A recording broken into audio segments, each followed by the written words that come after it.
Good morning. It is December 22nd. I was continuing my research on this ship, the Conti Conquest. I was able to find some more pictures of it and kind of track its evolution, I guess. The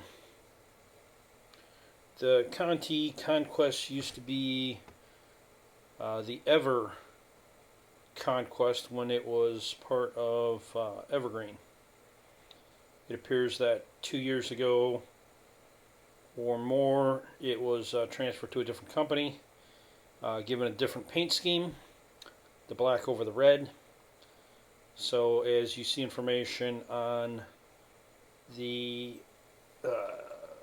navigation, the ship finders, the ship will come up or be displayed as two different colors, green over light green or this black over red. The black over red is the current paint scheme based on pictures that were taken in 2022.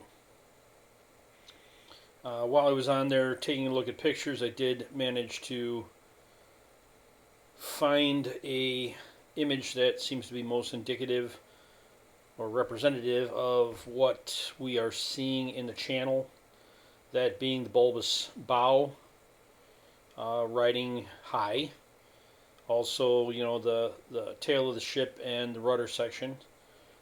This one is quartering more than the ship in the channel, but the purpose of this is just to establish pretty good reference heights.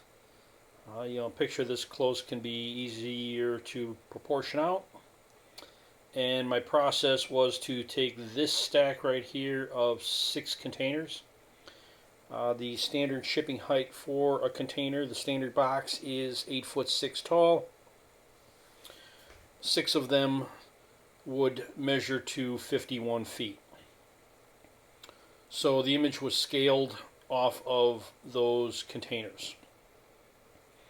With that said, again, we have our baseline at the bottom. We're about 53 foot 7.5 inches to the high point of the prow on the bow. Our side rail height of the ship is 40 feet 11 inches,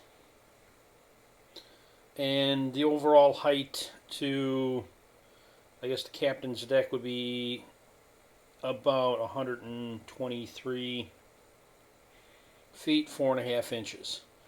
It was kind of hard to put that line exactly on structure. It's probably a little higher than that, probably about 125 feet, maybe 126.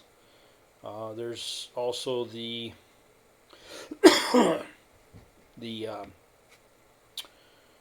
sat nav or radio towers on top of it.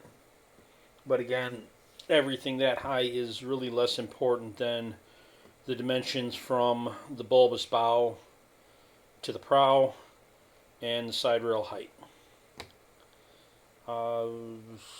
Given 15 miles from Paul's location, if we were to challenge the standard posted radius of the Earth at the 3959, we should have, at 15 miles, 30 feet visually obstructed. This comes from the Earth Curve calculator, and that would probably put the apparent water line in front of the ship somewhere about here. I could draw a line in there, but it's really not necessary at this point. We can understand that the ship is riding high on the water in both this image and the video, and this should answer Paul's questions as far as heights are concerned. Thank you.